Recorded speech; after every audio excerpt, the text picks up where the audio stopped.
Yeah, thank y'all so much. If any of you know me, you know I love the TED Foundation, so I was really excited to get to be a part of this conversation and talk about bad service. But before I start talking, I wanted to give a little bit more information about myself and some context about where these ideas came from in the first place. So if you'll switch the slide, Courtney. Yeah, like they said, my name is Taylor Dempsey. I use she, her pronouns, and I'm a junior here at UT studying immigration studies with an emphasis in Latin America. And most of my service work at UT started with the Jones Center for Leadership and Service on campus, and specifically through the Vol Breaks program. Vol Breaks are service learning trips where students go to different cities across the country and focus on specific social justice issues. So as a freshman, I was a participant on a trip focused on immigration rights. I then led that trip my next year in college, and this past semester, I led a trip focused on criminal justice and mass incarceration. The other part of my service work comes from the student organization I co-founded with Luis Mata. I believe he's in this call. He's wonderful, called Students for Migrant Justice. So we do migrant justice work on and off campus. And one of our biggest goals is to connect students to off-campus organizations that work with migrant populations. So I do a lot with this. You can see a picture of me teaching English as a second language at Century Hispano and a few other things. But this actually isn't where I wanted to start talking about service. So if you'll switch the slide again, Courtney, I'm actually wanted to go back to high school. So this is 16 or 17-year-old Taylor in Memphis, Tennessee, where I grew up at the Refugee Empowerment Program. And REP is an organization that works to educate and equip refugees with different sorts of skills so they can be successful in the United States. And I served as an ESL teacher there as well. It was kind of the first thing I did that was outside of my high school, and I absolutely adored it. I had so much fun. I loved the staff. I loved the people. But I also think it's where I did some of the worst service of my life. And I feel like we don't talk about bad service because we're so conditioned to think that that's normal. And we're taught that service is a way to get into college. It's what's supposed to make us feel good. It's a check to get into an extracurricular activity and things like this. And I think this is a really good example of me doing that. So at REP, after I was there for a while, I just wanted to do more. I wanted to help. I wanted to do good. So I did some research and found out about the International Human Rights Tattoo Campaign, which is a global organization that's tattooing the UN Declaration of Human Rights letter by letter on people around the world. And they'd only had one other event in the United States, and that was in New York City. So I had the grand idea at 16 to host the second ever event in Memphis with REP. And I spoke to the staff about it. They loved it. And they threw all of their resources and all of their energy at me to help me put this on. So I won the contract. I started working on the financial side, speaking to sponsors, looking at grants. And then I went to college. I had no idea what time, energy, resources, anything needed to go into an event like this. So I kind of left and then dumped it all in REP's lap. And I talk about this experience because I think it brings up a really interesting point that starts to move us towards the good service realm. And that's the difference between intent and impact. So if you can go to the next slide, Courtney. My intentions at REP were so good. I wanted to help. I wanted to do good. And that's great. But my impact was quite the opposite. I left a massive hole in this organization where they had to decide if they were going to put their limited time, energy, and resources into completing this little project that I had done on the side, or doing what was central to their organization and what they knew worked and what they knew their community needed. And spoiler alert, the event did not happen, but they still had to spend time renegotiating the contracts, speaking to the financial people that I had set up, and I just wasted a lot of their time. So I think this points to the critical difference between these two, between what you want to do and what you're actually doing. And we've all mixed these up. You know, we've all signed up to go serve at a food pantry, and maybe we actually showed up, but we just never thought about it again. Or maybe we signed up for 5 shifts and we only showed up to 1 and we just didn't think about it. And I think we can't even start thinking about that impact until we think about the next thing that I wanted to talk about, which is power.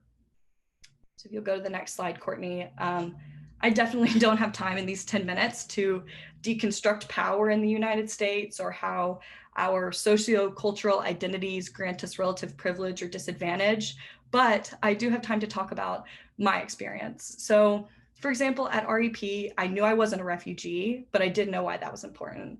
I didn't know why it was important that instead I was a white US born citizen. And I didn't understand how that changed and altered all of my interactions with that community. It shaped my perception of them, their perception of me. It's why I could walk into this space and say, hey, I want to do this giant project, and why they'd listen.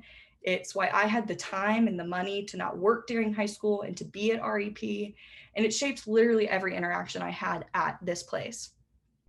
And so I think that's the next step in starting to do good service. Because if we can't think about who we are and who we're serving and how we're all interconnected through these power imbalances, we can't know what we're doing. And you know, people spend years studying this thing. This is a lifelong concept reflecting on these ideas, but what helped me start to do it was the active citizenship continuum that Corinne mentioned. So this is from Breakaway, which is the parent organization of Wall Breaks. So we talk about it a lot in class, and it's really what helped me start reflecting on who I was, the impact I was having, and how my power was shaping what I did.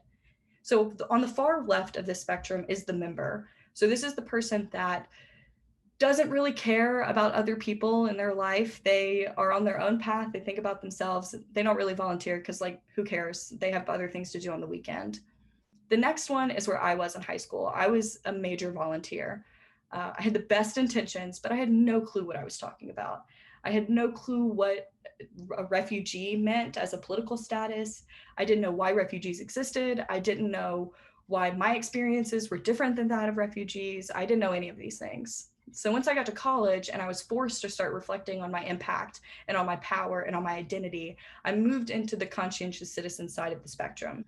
And this is where you start asking those why questions. So why am I serving? Why do I have the time to serve? Why is my experience different than these people based on my race, gender, sexuality, all of these big concepts?